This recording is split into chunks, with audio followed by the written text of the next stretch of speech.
Hello everyone. हम फिर हाजिर हैं एक नई कहानी के साथ। इस कहानी का नाम है चोर। आज की कहानी एक चोर की है। एक ऐसा चोर जिसको चोरी के अपराध के लिए अपनी पसंदीदा घड़ी का हर्जाना भुगतना पड़ा। हुआ यूं कि विशाल ने जब 7वीं कक्षा में प्रवेश लिया तब पिताजी ने नई साइकिल ला दी।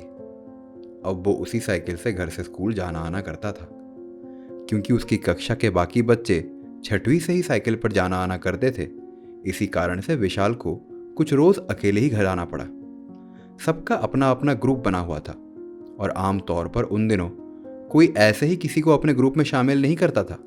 नतीजा ये हुआ कि कुछ रोज अकेले जाना आना करने के बाद एक रोज विशाल को उसकी तरह भीड़ से अलग किया हुआ एक और हिस्सा दिख गया। मेरा मतलब एक और लड़का जो अकेले साइकिल पर घर जाता था। उसका नाम था प्रीतम।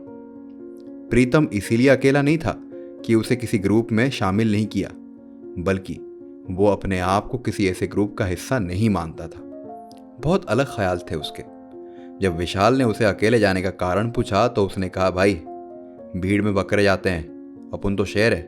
अपने पीछे कोई आए तो ठीक, मगर अपन किसी झुंड का हिस्सा नहीं बनेगा। विशाल ये समझ नहीं पाया कि वो खुद को क्या समझे, शेर के पीछे आने वाला या खुद शेर।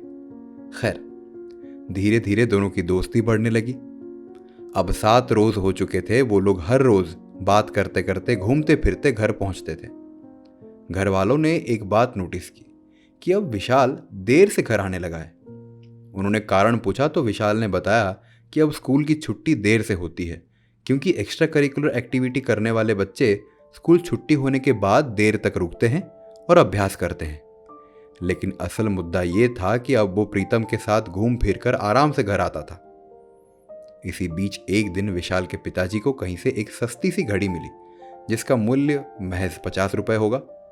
दरअसल बाजार से कपड़े खरीदते वक्त उन्हें एक घड़ी ऑफर के तहत मिली थी, तो उन्होंने वो घड़ी विशाल को पकड़ा दिया। विशाल ने आज तक कभी रिस्ट वॉच नहीं पहनी थी। पहली बार अपने कलाइयों पर घड़ी को महसूस कर वो बहुत खुश हुआ और उसके पापा के दिए हुए तोहफे से खुशी का आलम 7वें आसमां पर था। वैसे देखा जाए तो उस घड़ी की कीमत कुछ भी नहीं थी, देखने में मामूली सी थी, मगर उसके पीछे छुपी भावनाएं बेहद मूल्यवान थी। तो आज की कहानी इसी घड़ी को लेकर है, चोर। एक रोज स्कूल से वापस आते वक्त प्रीतम ने विशाल से कहा, भाई नई फिल्म आई है ऋतिक रोशन की, क्रिश, एकदम धांसू है, चलना। मार्केट में उसकी सीडी आई है कि नहीं पता करते हैं। विशाल ने कहा, अरे भाई कुछ दिनों में टीवी पर आ ही जाएगी। मगर प्रीतम नहीं माना। उसने कहा, भाई मेरे साथ चलेगा तो चल, वरना मैं जा रहा हूं। इतना कहकर वो नजदीकी सीडी सेंटर में दाखिल हो गया। विशाल कुछ देर तक सोचता रहा, मगर क्योंकि वो प्रीतम को नाराज कर फिर से अकेले स्कूल से घर वापस जाना आना करना नहीं चाहता था, तो वो भी पीछे पीछे साथ हो लिया। वहां बहुत सारी सीडी की दुकानें थी। एक के बाद एक स्टॉल में प्रीतम क्रिश फिल्म की सीडी के बारे में पूछता गया, मगर कहीं से भी उसने सीडी खरीदा नहीं। ये सब देखकर विशाल कुछ समझ नहीं पाया। अंत में लगभग 10 दुकान घूमने के बाद प्रीतम को एक ऐसी दुकान दिखी जहां पहले से ही भीड़ जमा थी।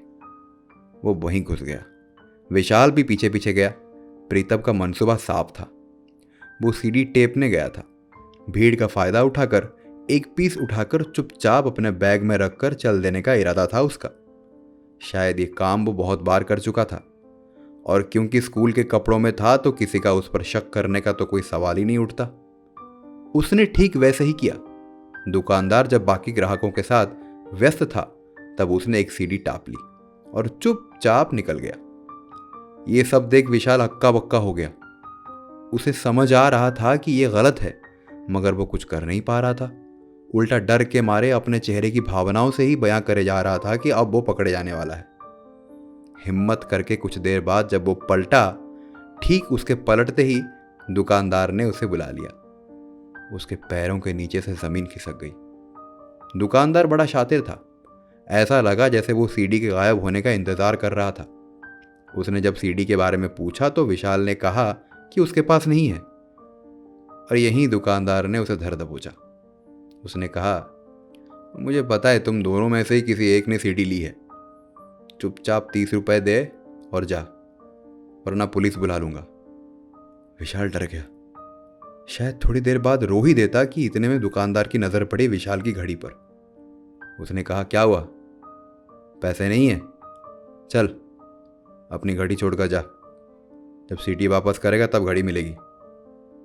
विशाल अब अंदर से रोने लगा था, बस अपने चेहरे पर आंसू नहीं आने दिए। लोगों की भीड़ बढ़ने लगी और सब ने पूछा कि क्या हुआ है। दुकानदार हंस हंस कर कह रहा था कि ये बच्चे स्कूल आते हैं चोरी करने के लिए।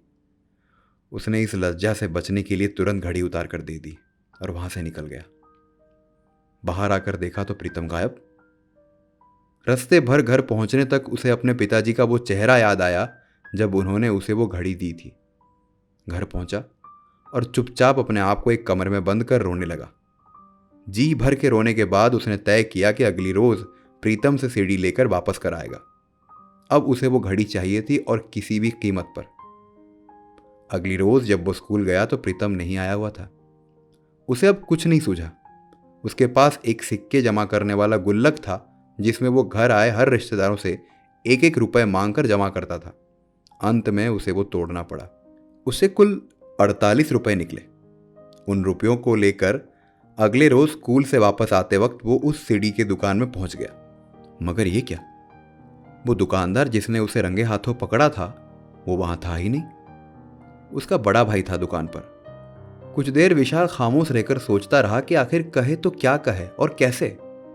देखते ही देखते 15 मिनट बीत गए और अंत में हिम्मत करके वो जाकर बोला, भाई साहब, मेरी घड़ी यहां रह गई थी 3 रोज पहले, वो लेने आया हूं, ये रहे पैसे। दुकानदार ने कहा, बच्चे, तुम्हारी घड़ी यहां छूट गई थी, मगर यहां काउंटर में तो कुछ नहीं है।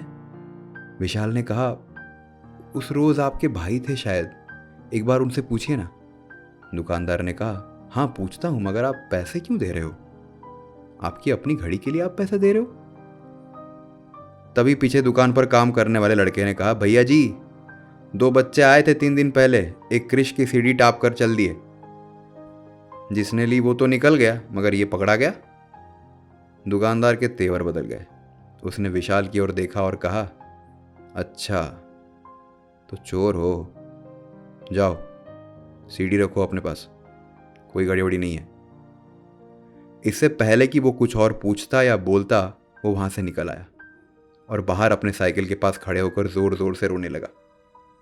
इस घटना को 15 साल बीत चुके हैं, मगर उस रोज के बाद विशाल ने कभी भी प्रीतम से बातचीत नहीं की और आज भी वो इस घड़ी को वक्त बेवक्त याद करता रहता है। और अचानक उसके नज़रों के सामने उसके पिताजी का चेहरा दिखाई पड़ने लगता है जब उन्होंने उसे वो घड़ी दी थी। उम्मीद है आपको ये कहानी पसंद आई होगी।